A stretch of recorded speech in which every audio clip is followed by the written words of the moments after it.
So for those of you who are joining this conversation, I am in Southern California. So I'm in the I'm in the county of Orange County. So I'm between Los Angeles and San Diego.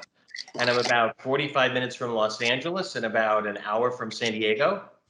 And so we are on the coast. So we're in Newport Beach, Irvine, which is kind of central Orange County. We have a wonderful airport, John Wayne Airport. If you ever all come to visit, let me know and we'll have a conversation.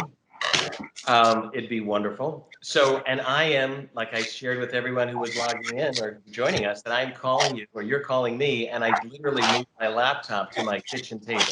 So, or to my kitchen island. I have a bit of a kitchen where I took out all the upper cabinets and I did just a long, like a library table. And so I have this library table where we all sit around so we can have a conversation. It works well for my family and it works well for now this new version of home office, which I've never anticipated, as we all didn't. But I'm excited to talk with you all today because we're going to talk about some amazing opportunities that science has influenced on design. So there's this powerful connection that science is a great partner to design. But we'll talk about that more as the morning just opens up a little bit. So, and where's everybody logging in from? Chicago. Chicago. I love Chicago. You have great architecture. Yes. Dallas, Texas. Dallas, Texas. Oh, I love Dallas. Oof. Mission Viejo, Orange County. Oh, I love Mission Viejo. You have that most beautiful lake over there. Good morning, Scottsdale, Arizona. Tony, where are you from? Oh, Ontario, Canada. Ontario, Canada. My wife's Canadian. Yay. Oh. Yeah. Oh, good. Now I don't feel guilty about coming in and staying at your house. Exactly. No. We'll be all Canadians.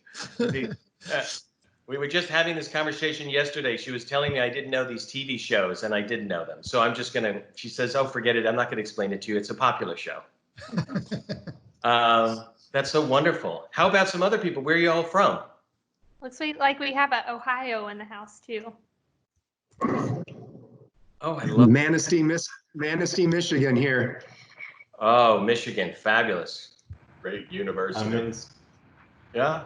Scottsdale, Arizona. Arizona. How hot is it in Arizona? Hot enough. It's always hot enough there. I love Arizona. Now I see a Bostonian too, huh?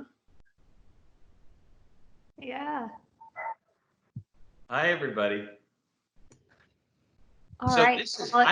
I'm so grateful to Monogram to have this conversation because I think that we're all in our homes and we're all, creative design professionals. And I think this was really, it's soul nourishing for all of us because I think we kind of missed both the interaction, but also the opportunities to talk and see each other's faces. So thank you for reaching out and making this connection. Of course.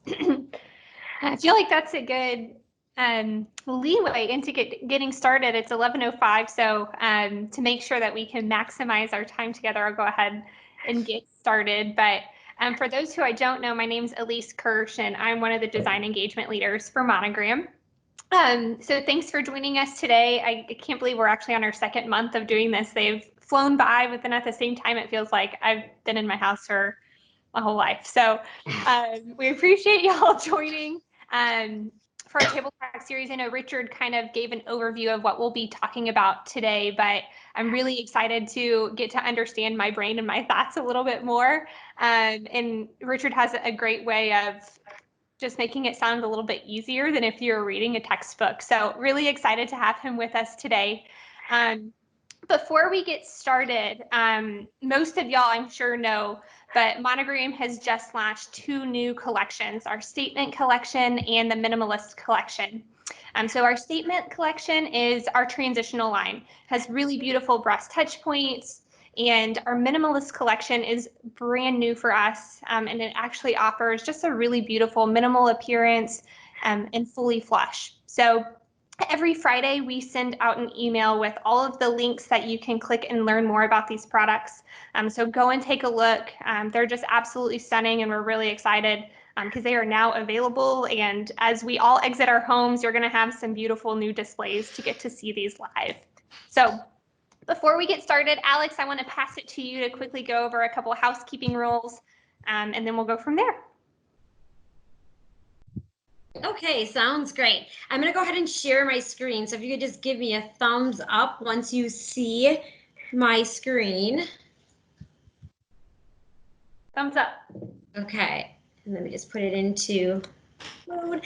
Okay, so really quickly, I know the Teams platform might be new to a few of you, so we want to make sure that Richard is your full screen. So just going to cover a couple housekeeping things here.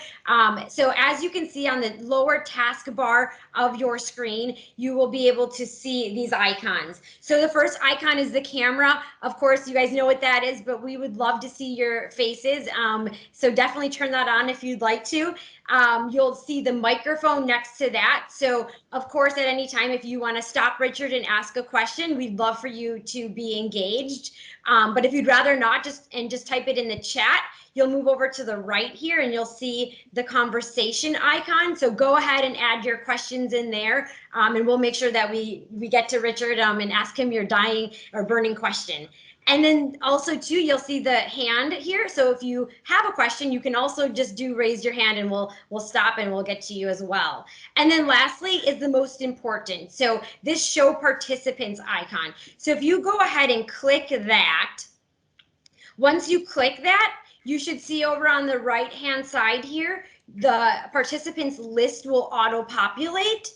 And so what you're going to do is you're going to click on Richard Fleming Architects. And so once you see his name, you'll see the 3 dots next to it. Go ahead and right click on those 3 dots next to Richard's name, and you'll see what's called the pin. Go ahead and select pin, and now Richard should be your full screen so that you can see his full presentation. So without further ado, I'll pass it back over to Richard and Elise so that we can get started.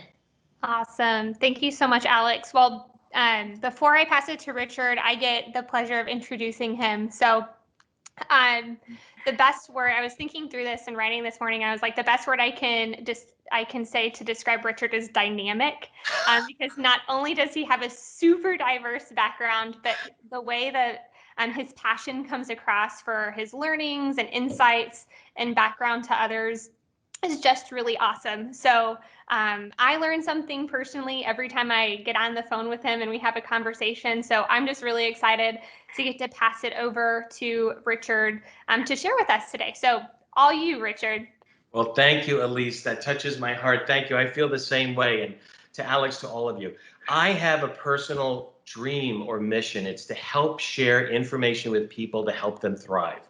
I feel to our design community, I feel to my clients. And when I learn something, the first thing I want to do is help share it. And that's why I wanted to talk about my little dual perspective.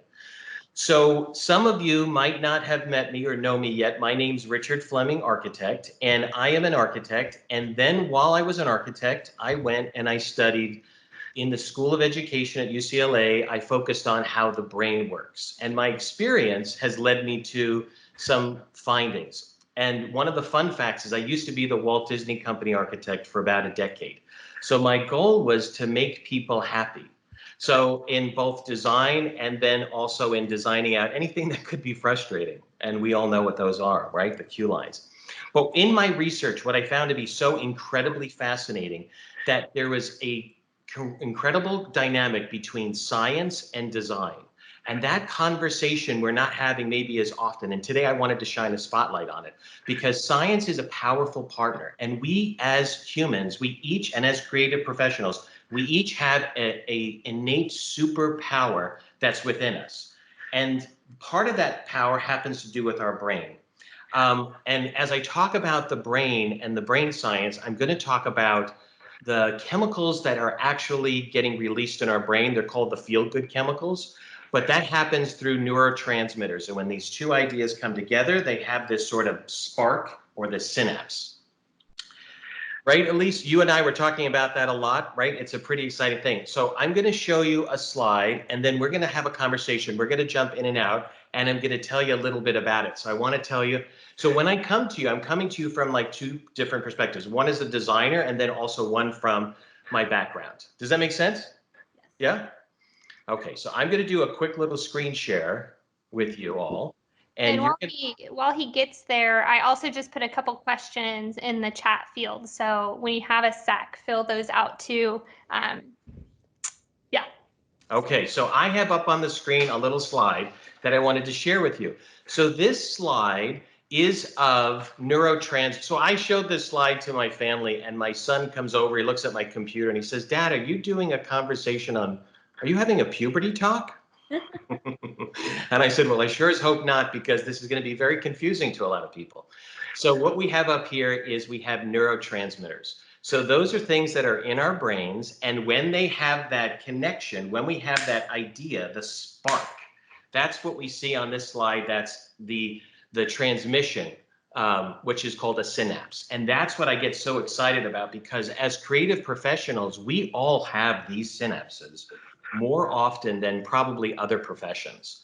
And so we all think that this is part of our daily dose of juice, that we call it. So I'm going to share with you a little bit about what that daily dose of juice actually kind of means.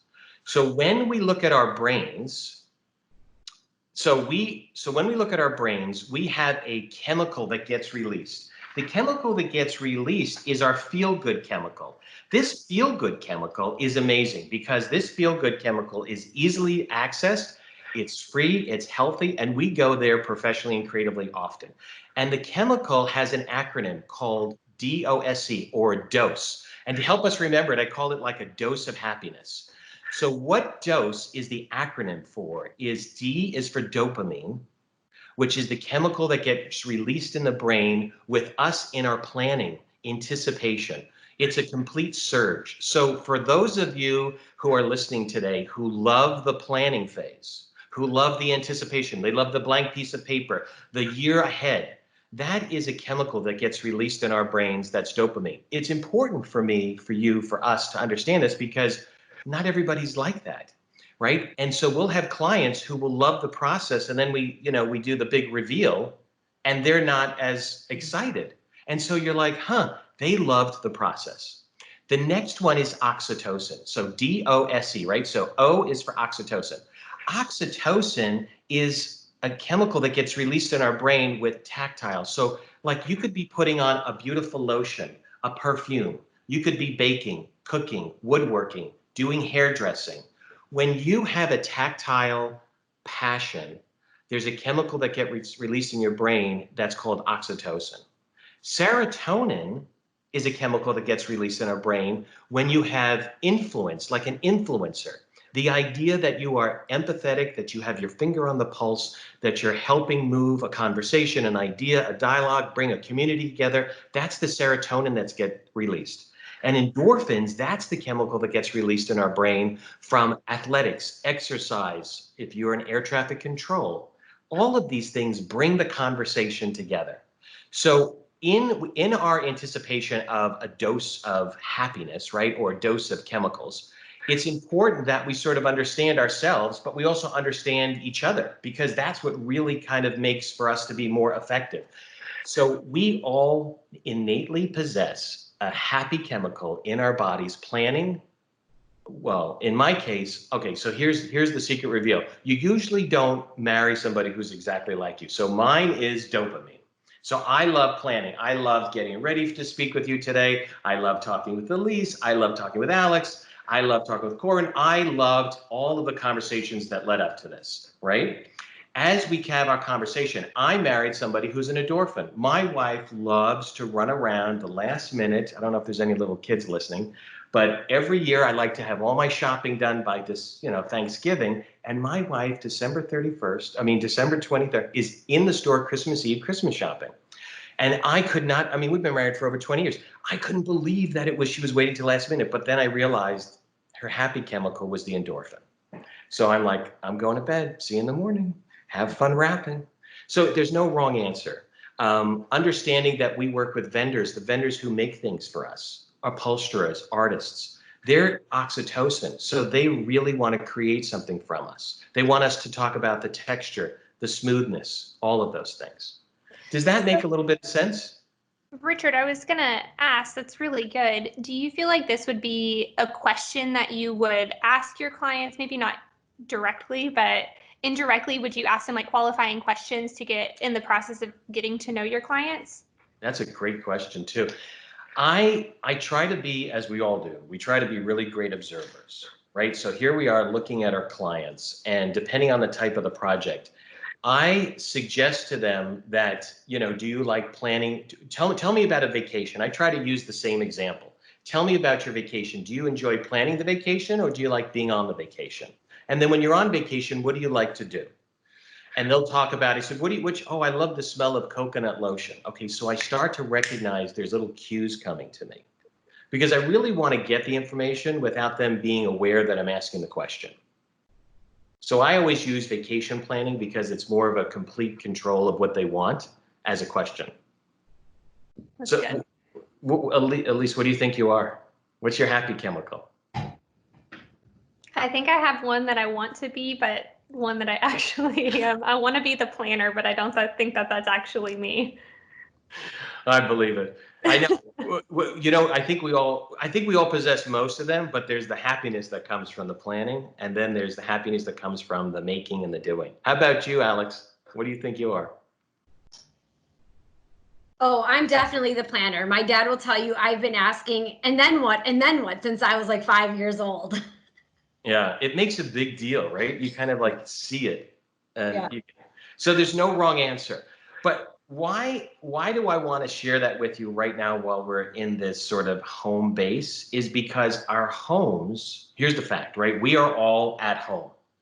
We've never had this before in history. This is a big change. And I would like us to promote our own brain boosts of chemicals. And so if you know that you get a brain boost from planning or from making or from doing or from running around, you have to recognize that your body is craving it and to feed it and fuel it and to look around to your clients and to your family members and all those others that we're quarantined with and try to give them some equal time. I have more projects that I have started during this COVID-19 than I can honestly admit. I have art paintings and I changed my website and I've done so many things. I installed a swimming pool in the backyard. I have got more projects going than anybody, but because my normal business life was so busy, when it quieted down, I had to just keep the energy going and I had to keep it going on the other end, if that makes sense. But anyway, one of the key items to promote brain boost is I wanted to give us some tips and techniques, right? Something really useful. So here's 2 areas that I thought were really important to talk about. So I have 3 kids. I don't know if I mentioned that. I have 3 kids, and we are now adding to our home is education. It's a classroom component.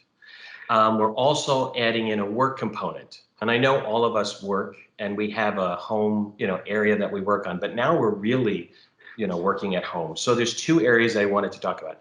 So what we know about school, and I'm going to switch back to a slide to show you, is that what we know about schools is that when I used to design, there's preschools here in California, and they're in the East Coast too, called Montessori. Has anyone heard of Montessori? Okay, so Montessori schools in North America, they had a fundamental principle. And then when we have state of education, we have some fundamentals. And we know that your brain, your cognitive abilities in a classroom exceed and excel with a couple of environmental issues, a couple of environmental opportunities. And the 2 biggest ones are natural daylight and the visibility of trees. So right off the bat, as we add education into our homes, and we have to pick a spot for our family, for our children, for ourselves to educate, the first 2 things I'd like you to consider is identifying an area that has natural daylight, a view outside, and a view of greenery. And the reason why I say a view of greenery, if possible, the canopy of trees, because I can make you 26% smarter, right? How does one do that?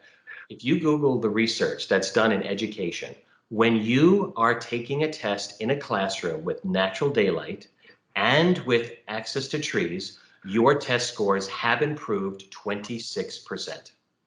Okay, right off the bat, that's an easy thing for us to do. And if we're looking at a cycle of this environment where we might have a very infectious disease and we have to educate these kids, let's align them and to put them in environments that will help them thrive. So if you start doing research, if this is an area of interest to you, I would encourage you to kind of do a little bit more of research, because I went and I physically moved all my children's desks around into their rooms so that they could look out and see natural daylight. And I'm gonna bring up another slide and share with you what that does to our brains. So join me, and we're gonna go to this slide. Can you see this now? There's a beautiful canopy of trees. This is an indoor space. Does that make sense, everyone? I can't tell if I've. So what's funny about this slide? So what I'm talking to us today is about neuroscience and architecture. And if this is something of interest and you want to learn more about it, when you research neuroarchitecture, this is you're going to find a lot of research on the brain and what we've got happening inside our brains when we are in and around specific areas. So there's an area that's outside and there's an area that's inside, and our brains respond. They respond, and they respond differently. So I don't know if you can see my mouse moving here, but I've got us moving. I've got this screen up. This is a building that I designed with my business partner in London. Her name is Debbie Flabatomo, and this is a high-rise tower. And what we've done here in this high-rise tower is we've put in these sky lobbies, and these sky lobbies are incorporating a couple of key elements that are brain boosters. And the first one is natural daylight, and the second one is the connection with nature. Because what we know is natural sunlight, natural daylight, and greenery, and the idea and the structure of all things growing in nature, we actually boost our brains. So if you've ever felt like you've got writer's block, or you're coming up for a business idea, or you're coming up with a creative idea, take a walk underneath a canopy of trees, and it actually boosts your brain. But also part of this conversation is something that I found to be quite fascinating, and that is the volume of the space affects our cognition. And what does that mean, the volume of space that affects our cognition? So the height of the ceiling above our heads actually affects our brains. So one of the, can you see me again? One of the conversations that happened, so as I was doing my research, I found this to be a historical phenomenon. So one of the things that we've got going on right now that has happened historically in nature, in history, but with nature, is that COVID-19 is an infectious spreading disease. It's a biohazard level 4 out of 4, which means that there's no cure, no vaccine. And as we know infectious diseases go, we'll do research, we'll find a cure, we'll find a vaccine, and it will go down to a level 2, to a level 1, and so on and so forth. But where we know why knowledge is powerful is I want to tell you about this incredible historical event that happened, that we designers have more power to influencing the cure, potentially, of COVID and other infectious diseases, but together, collectively, in all problem solving, is that around 1952, there was a gentleman named Dr. Jonas Salk. And Dr. Jonas Salk was a scientist working on the East Coast in Philadelphia in a basement. And he was working on a cure or a vaccine for polio. So if anyone remembers back then to 1950s, in 1917, there was the outbreak of polio. But in 1952, it hit an all-time crescendo of about 57,000 people affected, and it was a debilitating disease that affected the spinal cord. Well, like every good partnership, his friend, his spouse, said to him, "Sweetheart, you've been working on this cure for over 16 years, and we cannot, our lives have been on hold. Let's take a vacation." And they went to Italy. Now, we all know how much we love Italy. But they went to Italy, and they went to the middle of the boot, to the agricultural area called Umbria, to a town of Assisi. Now, what's interesting about this town of Assisi is it sits on this amazing rock outcrop kind of like the Acropolis in Greece sits on this outcrop, it sits up high. So this town of Assisi sits on a hilltop. And the way in which you go there is you go around the mountain all the way up to the top. So Dr. Jonas Salk and his wife went to St. Francis de Assisi as he had been struggling for years, working in a basement laboratory, no windows, no daylight, low ceilings, walks into the top of this village of the city. He walks into the cathedral of St. Francis de Assisi, and he instantly has a synapse, a spark of an idea, and he connects all the research that he's done, that he's had in his head, and he instantly finds a cure for polio. Now, I get goosebumps every time I think about this. So if he then recognized, he said, in his interviews, he said, how did you find a cure for polio? And he says, I didn't get any new information. I just changed my location. I just changed my space. I just changed the height of the ceiling that was over my head. And what he did is he coined the phrase, the cathedral effect, because what he found was that the height of the ceiling of the cathedral activated and inspired his creativity to put together all these different research elements in new and different ways. And he gives it credit today. So if this is of interest to you, I'd encourage you to Google the cathedral effect, because the cathedral effect will find that we designers, we naturally change our locations. But the biggest question we can apply to asking our clients is, what is the task you're doing at home now? Is it a creative task? Or maybe it's an analytical task, because I need to design the height of the ceiling for you. And how we can do that is, the higher the ceiling, the more creative activity, the more cognition, the easier we have synapse. The lower the ceiling, the more focused we are, the more analytical we are. So I'm going to bring up my slides again, and I want to show you the St. Francis de Assisi. So this is the moment, this is where he walked into the Cathedral of St. Francis de Assisi. Last year in September, I actually made a trip to Assisi and I interviewed a friar. And I'm collecting all this research because I'm going to be putting a book together about buildings and brains, because I really want to help everybody learn about this. This is information that's accessible to us. So, and I interviewed him, and what he said is St. Francis de Assisi was focused on the community of animals and nature.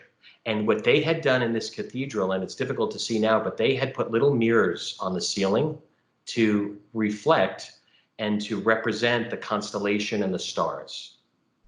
So where we're finding this cathedral effect by Dr. Jonas Salk, he coined the phrase, but what we found later in more research that we've done with neurotransmitters and mind maps and neurowave maps is that we were able to see the activity in the brain that actually supports and shows all of these different types of connections. So can this synapse, can a cathedral boost our brain power? Yes, that's so amazing. Elise and Alex, we kind of talked about this. I'm very excited about this subject, you can probably tell. But one of the things is such a simple thing. And what I found is that when I have a creative task, I shift to a room in which I have a 2-story at home now. I shift to a room that I have a 2-story space. Or if I have a task where I have to put something together that's very detail oriented, I'll adjust to maybe a traditional normal height ceiling. So I would almost ask everybody, do you ever find, maybe just say yes, I don't know if you want to put in the comments, or no, have you found that you've changed your space and it's helped change your mind or your mindset? The other part of the conversation that I like to include in this is the daylight. So to share with you a little bit more about how this gets applied, this is a building in London that I'm working on with, I think I shared with you just a moment ago, the interior. So this is the building, this is the high rise in London. And this building incorporates those opportunities, those basically brain boosters, the chemicals that get released for both happiness, the dose of happiness, and then I call them the promoting the brain boosters that activate school and work. Now, this is all pre-COVID. For the last 5 years, we've been in the process of getting This is in the financial district of London. I don't know if anyone recognizes the building to the left. It's called the Gherkin, or it's coined the Gherkin. But this building that we're working on here, this tower that's kind of got this, it's a parametric design, but it's got this undulating form, is 3 different types of uses. It has residential, it has business, and it has hotel, hospitality. And between those are those exciting interstitial spaces. And because each floor plate is needing more or less room, the floor plates expand, the cantilever, and then they get constrained, or they become more to the core, and they come back and forth. Now, this is part of the brainchild with Debbie Flavatomo, my business partner in London. And I can tell you that she's a dancer. And so if you can see that this is a silhouette, more of a feminine silhouette, I give her full credit, because I can see that there's always the male-female creative minds that work together, and this is a wonderful opportunity to kind of share that with you. This has been on hold for Brexit, and who knows now because of COVID, but we're looking of taking these ideas and kind of incorporating them and bringing them back over to us here in the States, or North America. So I'm going to bring you back here to me. I don't know if you can all see me again. Can you see me now? Yay. Okay. So, Elise, what do you think? Do you think we, there's a part of introducing all our senses into design, right? Mm-hmm. And one of the questions, I don't know, do we have a chance to ask people a question? Yeah? Yes, we did. So at the beginning, I had asked a couple questions about childhood memories, and we had a couple people respond, so I'll read you their responses, Richard. Would that be helpful? Sure. Okay, so the first question was, what age is your earliest childhood memory? And then the second question is, which of the 5 senses kind of associated with that memory? So if you haven't had a chance to send in our response, please still go ahead and send one in. But Darren said, convincing me Big Thunder Mountain was a slow train ride, and my dad convincing me that Big Thunder Mountain was a slow train ride and being really mad. And then Sherry said that she remembers at 3 years old, the dog who lived across the street from her had the same name as her. And she said that was a visual memory. Oh, fantastic. So why am I curious of at what age was one of your earliest memories? And I think really importantly, what is your earliest happiest memories, right? And the reason why I'm asking you, if you could take a moment to guess what you think some of our earliest happiest memories are in our minds. And the reason I say that is because somebody was working on that. Somebody may have contributed to the design of that. And it's a pretty superpower opportunity for us creatives, what we can do with that. So my background as the Walt Disney Company architect was to recognize that the brain, they were tapping, my background in brain, is that traditionally, most people can remember a really good experience and a really scary experience, right? So we can go back to a place in time and say, oh, I remember the time I tripped, or I broke my arm, or I remember the time that I had a birthday cake. We can go back to those really quickly. The interesting component is how early can we go back? And research has found that we can go back to about the age 5, and sometimes there's a good percentage of the majority that can go back to the age 3. So when I was at the Walt Disney Company, I was designing for a 3-year-old.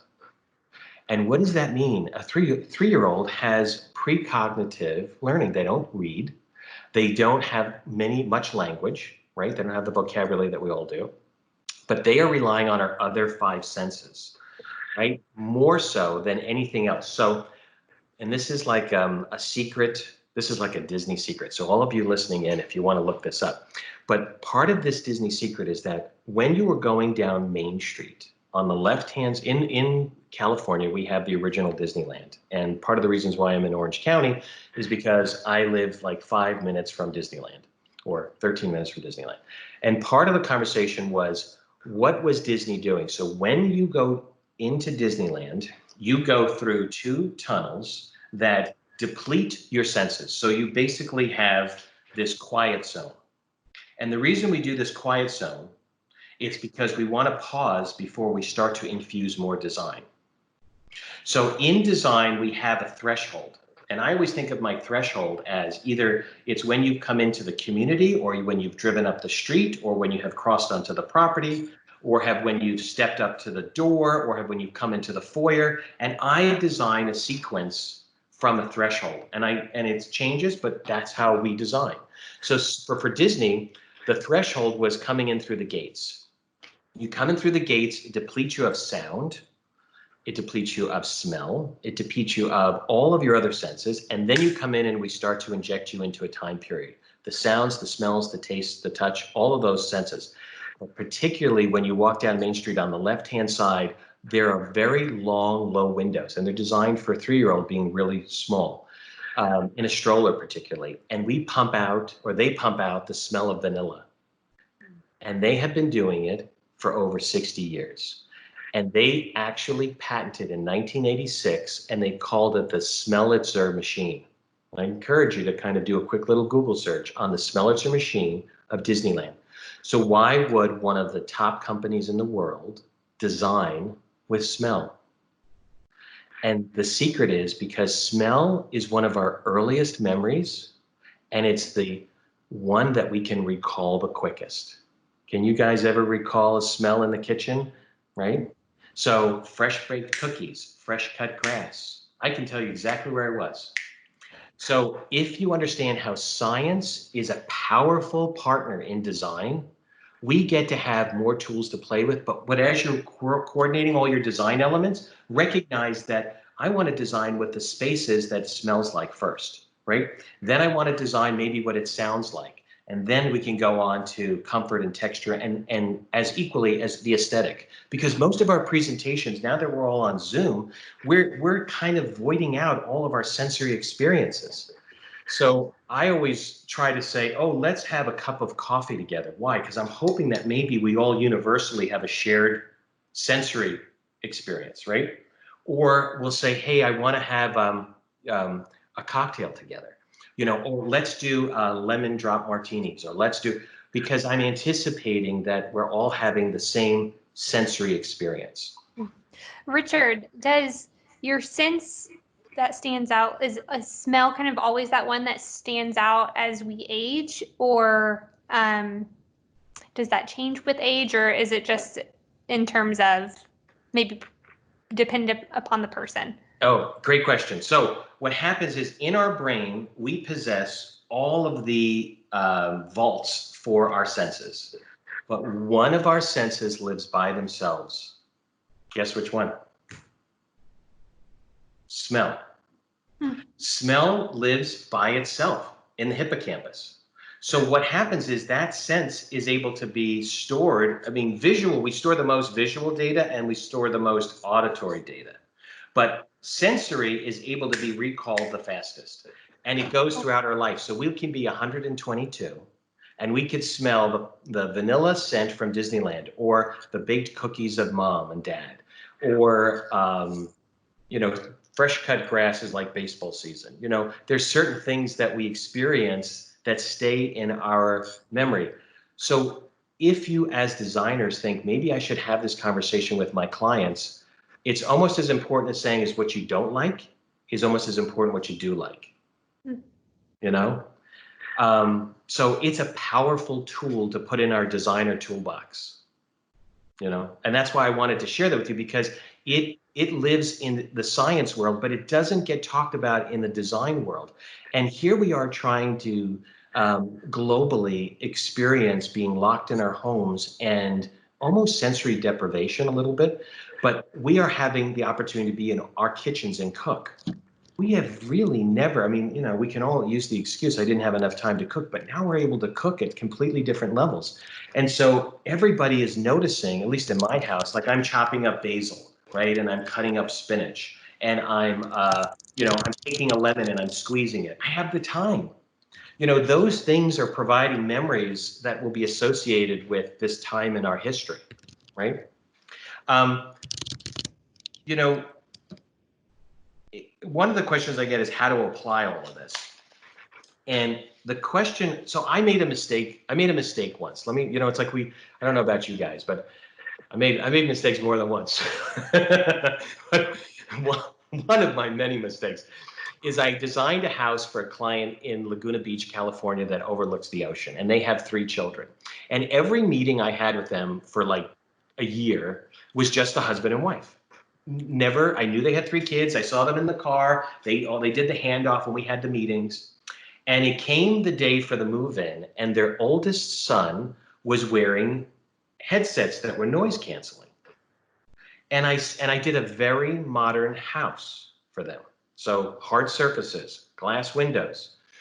And they said to me, yes, our son has been diagnosed on the autism spectrum.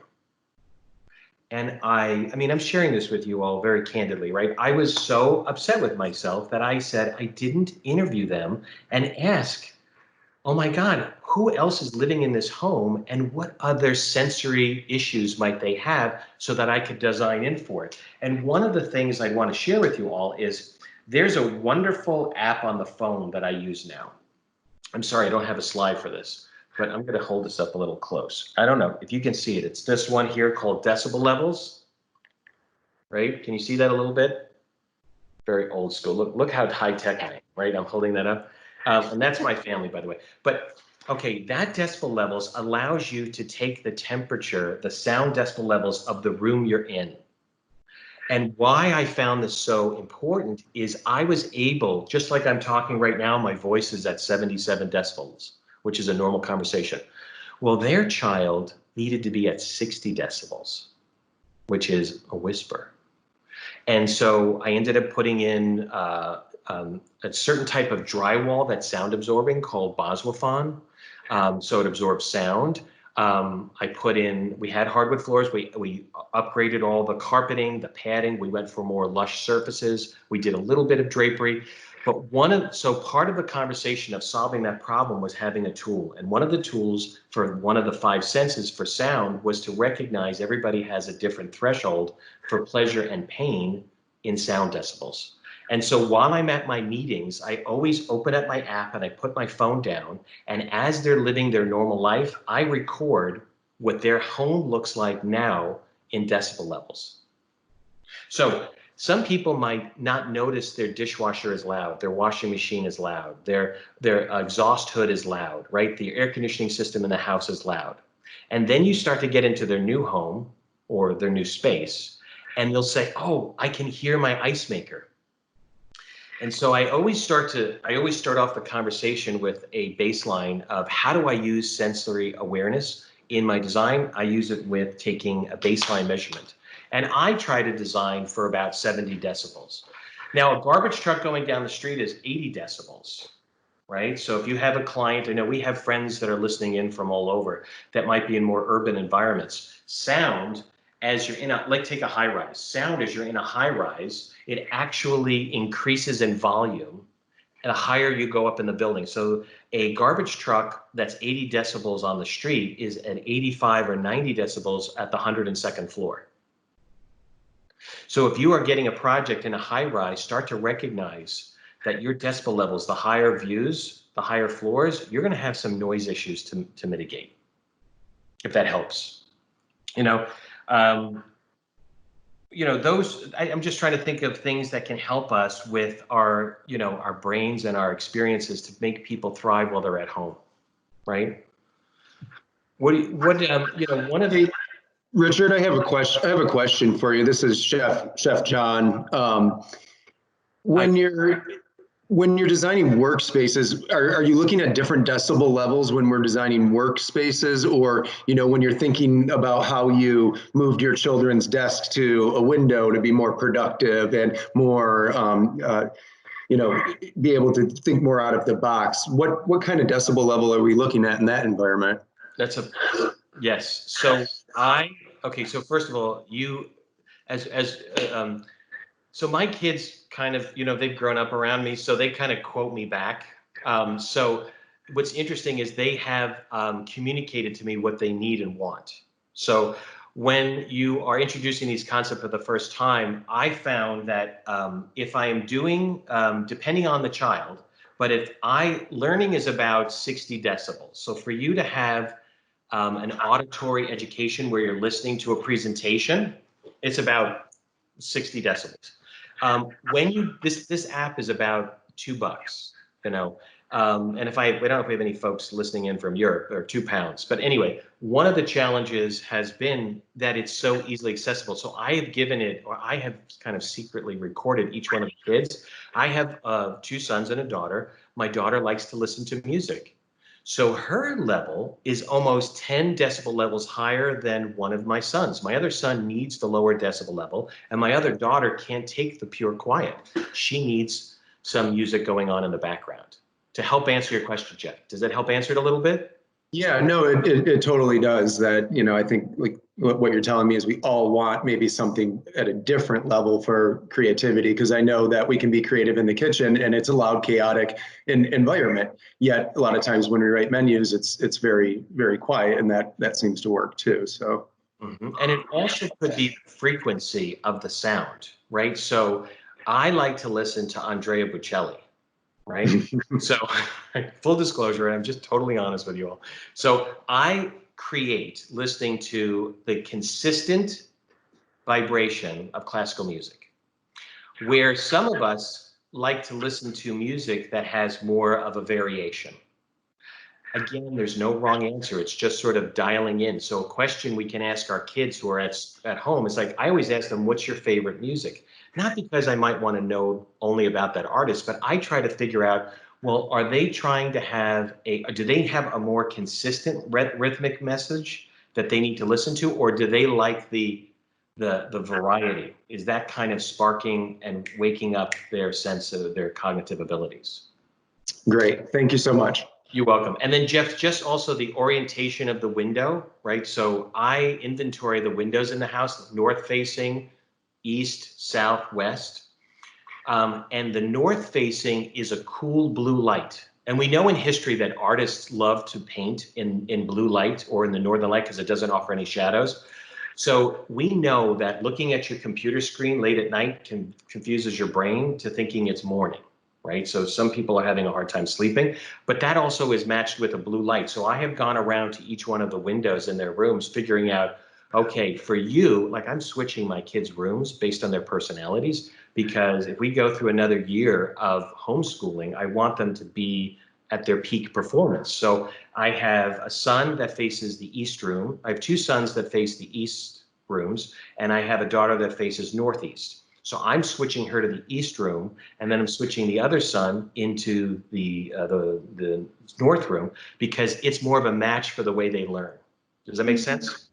Yeah, absolutely. It makes sense, because I mean, it probably, you know, subliminally, I'm facing a north window right now where I've been working all morning. So that makes perfect sense.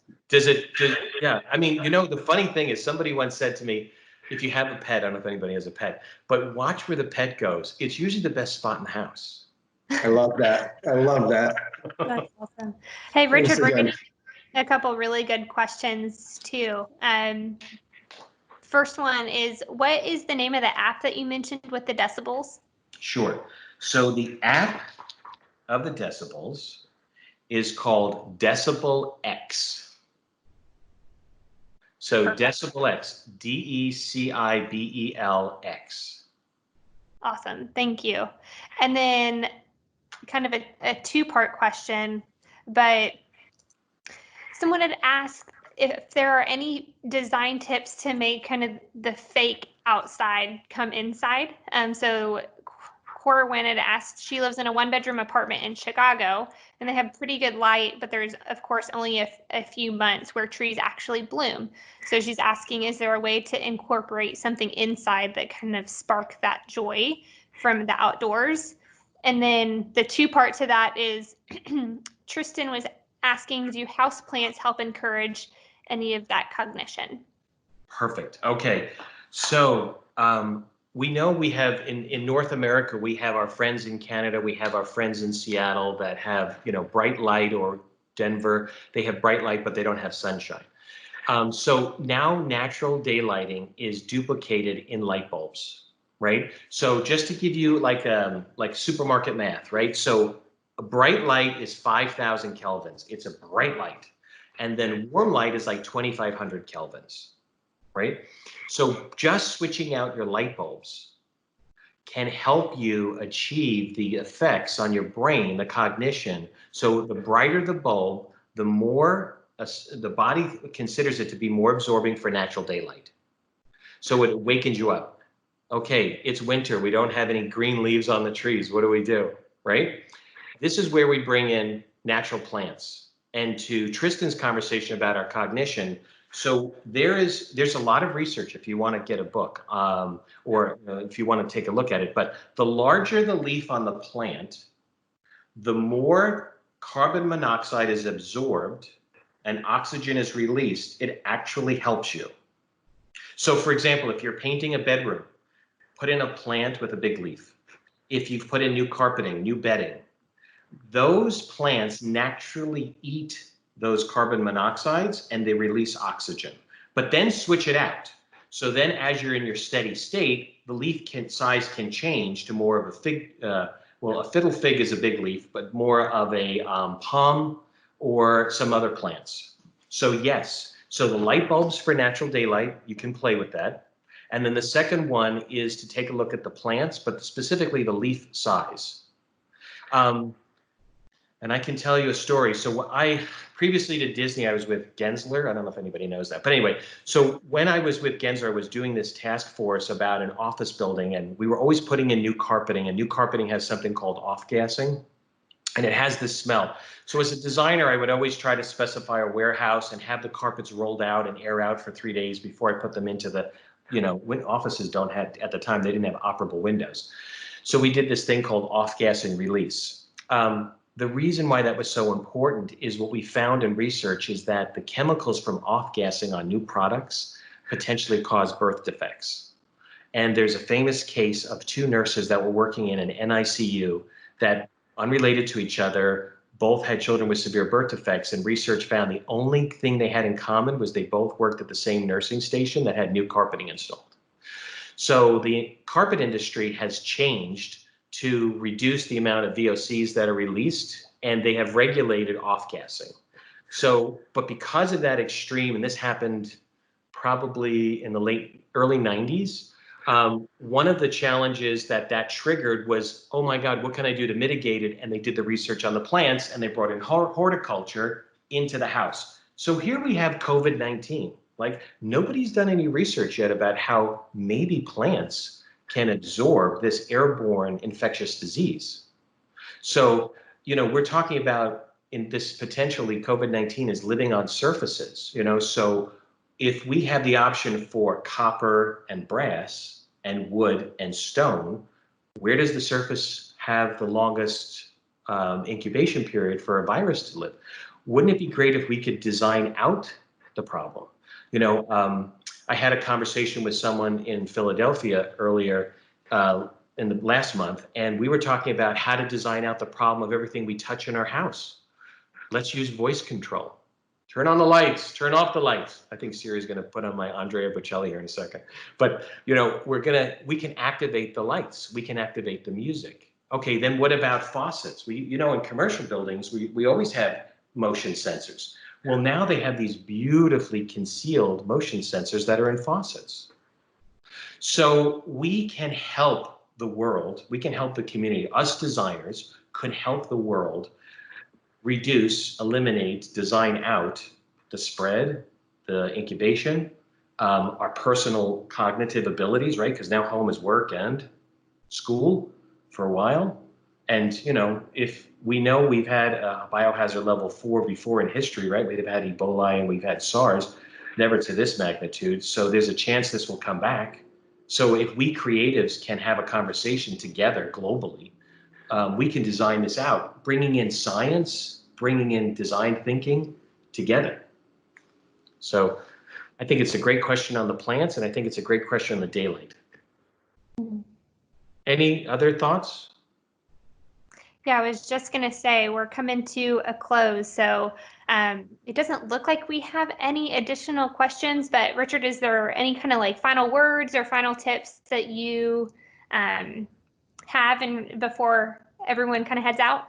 Yes. So first of all, thank you for listening to this. You know, sometimes it's a little bit meaty, a little beefy, right? But the thing that I get excited about is I want to promote brain boosts because I think the world is needing the creatives to be part of the conversation, and we need to help them. We are an industry that's so used to chaos and organizing chaos, and we're so used to messiness and getting it neat and tidy, that during this, every day we have a new pivot we have to do. We're probably the industry or part of a group of a family of industries that are more comfortable with it. So include daylight in the conversation, include ceiling height in your conversation, include your own awareness of what are the free chemicals that get released in your brain that are healthy, right? It's not food, it's not alcohol, it is actually your happy chemical. And recognize what it is for you, your family, your loved ones, your clients, a DOSE, dopamine, oxytocin, serotonin, endorphins. Those are such simple tips and techniques that we can take away from this incredible time in history that we're all experiencing, and we can be the helpers of others. We can help them bridge this season, you know, and hopefully by having this conversation, we raise up the ideas and we inspire our partners in other areas to think about it with us. So that's part of my hope today, you know, for all of us. Yeah, I completely agree. I think we could all use a good dose of happy and joy in the world right now. So, gosh, well, thank you all so much for joining. Like I said, I promised that you would leave with a couple tips and nuggets that you didn't know before you came. So, Richard, thank you. There's a lot of thank yous in the chat fields, and couldn't appreciate you enough just for sharing your wisdom and your insights kind of into the brain and little tips and tricks that we can take away. So really appreciate everyone for joining. And we have one last session tomorrow for the week. And I believe on the 5-in-1 oven, Alex, is that right? Sorry, I was muted. Yes, absolutely. On the 5-in-1 oven tomorrow with Chef John and Michelle Abel from our Louisville Design Experience Center. Awesome. So hope to see you all tomorrow. And Richard, one last thank you. But I really appreciate all of y'all joining. Thank you. Thanks, everyone. Thank you. Good job, Richard. It's Chidima. Have a good one. Thank you. Appreciate it. Thanks, Richard. It's Rana. I'm Italian, so I can't, right?